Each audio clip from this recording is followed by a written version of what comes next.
आप देख रहे हैं अनहोनी। अनहोनी में आज की कहानी हमारे साथ शेयर की है अमित जी ने। तो चलिए बढ़ते हैं आज की इस कहानी की ओर। आज से 10 साल पहले मेरे साथ एक ऐसी घटना घटी जिस घटना ने मेरी पूरी जिंदगी ही बदल दी। पहले मैं भूत प्रेत, काला जादू, डायन, इन सब बातों को एक सिरे से ही नकार दिया करता था और मेरे सामने जो ये सब बातें करते थे उनका भी मैं काफ़ी मजाक उड़ाया करता था। मगर मुझे कहाँ पता था कि इस घटना के बाद से मैं उन सब बातों का मजाक तो क्या, उन सब बातों को सुनते ही ज़ोर ज़ोर से कांपने लगूंगा। दरअसल हुआ कुछ यूँ था कि उस समय मैं अपने गांव में ही रहा करता था और गांव से बाहर एक कारखाने में काम किया करता था। उस समय हमारा गांव काफ़ी छोटा और जंगलों से घिरा हुआ था, जिस कारण रात होते ही चारों तरफ घना अंधेरा छा जाया करता था। उस समय गांव के काफ़ी लोग खेती किया करते थे। मेरे भी पापा और बड़े भैया खेती किया करते थे, लेकिन मैं फैक्ट्री में काम करता था।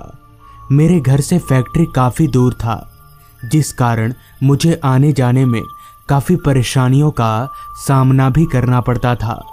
तो मैंने काफ़ी मुश्किल से पैसे जमा करके एक बाइक खरीदा और उसी को लेकर फैक्ट्री आना जाना करने लगा।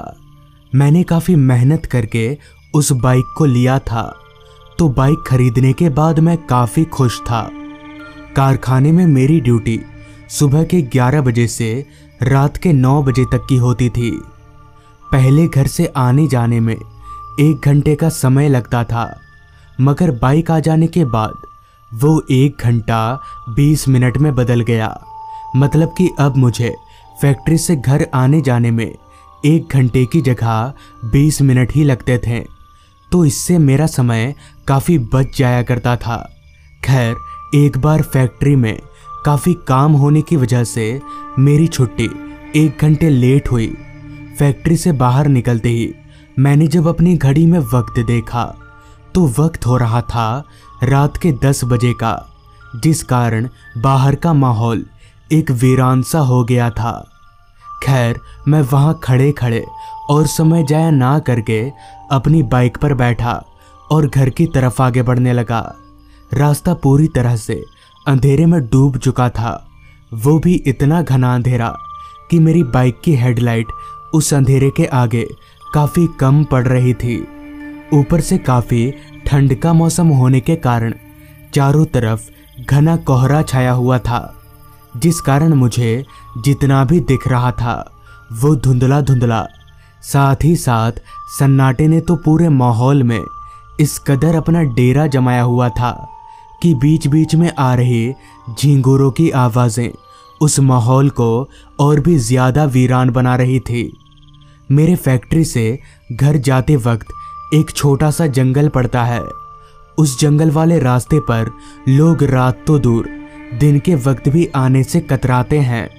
उनका मानना है कि उस रास्ते पर आत्माओं का बसेरा है, मगर मैं इन सब बातों को नहीं मानता हूँ। खैर, कुछ देर बाइक चलाने के बाद मैं उसी जंगली रास्ते पर पहुँचा। तो वो जंगली रास्ता पहले वाले रास्ते से भी ज़्यादा सुनसान था। दूर दूर तक मेरे अलावा मुझे इंसान तो दूर जानवर तलक भी दिखाई नहीं पड़ रहा था। खैर, मैंने इसका फ़ायदा उठाकर अपनी बाइक की रफ्तार और बढ़ा दी। अभी मैं आगे बढ़ ही रहा था कि तभी अचानक मेरी बाइक झटका खाने लगी और 2-3 झटकों में बंद पड़ गई। तो अचानक इस तरह बाइक को बंद होता देख मैं एकदम से चौंक गया कि आखिर बाइक को हुआ तो हुआ क्या। जिसके बाद मैं बाइक स्टार्ट करने की काफ़ी कोशिश करने लगा, मगर मैं अपनी हर कोशिश में नाकाम हो गया, क्योंकि इतनी कोशिश करने के बावजूद भी मेरी बाइक स्टार्ट ही नहीं हुई। अब मैं काफ़ी परेशान हो गया था और मुझे समझ नहीं आ रहा था कि मैं करूं तो करूं क्या। अभी भी मेरा घर यहाँ से काफ़ी दूर था और मेरी इतनी हिम्मत नहीं थी कि मैं बाइक को धक्का देकर ले जा सकूं। अभी मैं खड़े खड़े सोच ही रहा था कि तभी मुझे कहीं से किसी के हंसने की आवाज़ सुनाई पड़ी। तो उस आवाज़ को सुनकर मैं काफ़ी हैरान हो गया कि भला इतनी रात गए इस जंगल वाले रास्ते पर कौन होगा। जिसके बाद मैंने अपनी निगाहें इधर उधर घुमाई तो वो हंसने की आवाज़ आ कहाँ से रही है ये सोचकर, मगर इधर उधर नज़रें दौड़ाने के बाद जब मुझे वहाँ कोई नहीं दिखा तो मैं इसे अपने मन का वहम मानकर दोबारा से बाइक स्टार्ट करने की कोशिश करने लगा। अभी मैं कोशिश कर ही रहा था कि तभी मुझे एक बार फिर से हंसने की आवाज़ सुनाई पड़ी, लेकिन इस बार वो आवाज़ काफ़ी तेज थी, मानो कोई मेरे आसपास ही हंस रहा हो। इस बार मैं ध्यान से उस आवाज़ को सुनकर उस आवाज़ की ओर अपनी निगाहें दौड़ाई तो उस आवाज़ की ओर देखते ही मेरे होश उड़ गए और मेरा सर एकदम से घूमने लगा, क्योंकि उस आवाज़ की ओर नज़रें घुमाते ही मैंने देखा कि वो आवाज़ कहीं और से नहीं बल्कि मेरे बगल के पेड़ के ऊपर से आ रही है। और पेड़ के ऊपर एक आदमी बैठा हुआ है जिसकी शक्ल पूरी तरह से सफ़ेद है और उस आदमी के सर के ऊपर 2 सींग भी निकले हुए थे। साथ ही साथ उस आदमी के मुंह से खून टपक रहा था। ये नज़ारा देखकर मैं समझ गया कि ये कोई इंसान नहीं बल्कि एक राक्षस है और शायद वो राक्षस अब मुझे मार डालेगा। अभी मैं डर के मारे कांप ही रहा था कि तभी वो राक्षस एकदम पेड़ के ऊपर से कूदकर मेरे सामने खड़ा हो गया। तो उस राक्षस को मेरे करीब देखकर मेरा कांपता शरीर और ज़ोर ज़ोर से कांपने लगा। मैं समझ गया था कि यही मेरी आखिरी रात है और अब मैं शायद नहीं बचूंगा कि तभी उस राक्षस ने मुझे उठाकर धड़ाम से ज़मीन पर पटक दिया। उसने मुझे इतनी तेज पटका था कि मुझे काफ़ी तेज चोट आई, जिसके बाद उस राक्षस ने मेरा पैर पकड़ा और मुझे घसीटते हुए जंगलों के अंदर ले जाने लगा। अपनी मौत को अपने सामने देखकर मैं तो कांप ही रहा था, मगर फिर भी मैंने हिम्मत नहीं हारी। मैं अपने पैर को उस राक्षस के हाथ से छुड़ाने की काफ़ी कोशिश करने लगा, लेकिन उस राक्षस की शक्ति के आगे मैं एक जिंदा लाश की तरह था। वो राक्षस मुझे घसीटता हुआ जंगल के काफ़ी अंदर ले आया, जहाँ मेरे चिल्लाने का भी कोई फ़ायदा नहीं होने वाला था। अभी वो राक्षस मुझे मारने ही वाला था कि तभी मुझे एक हल्की रोशनी थोड़ी दूरी से मेरी तरफ आती दिखी और देखते ही देखते वो रोशनी मेरे करीब आई तो मैंने देखा कि एक आदमी हाथ में लालटेन लेकर मेरी तरफ आ रहा है।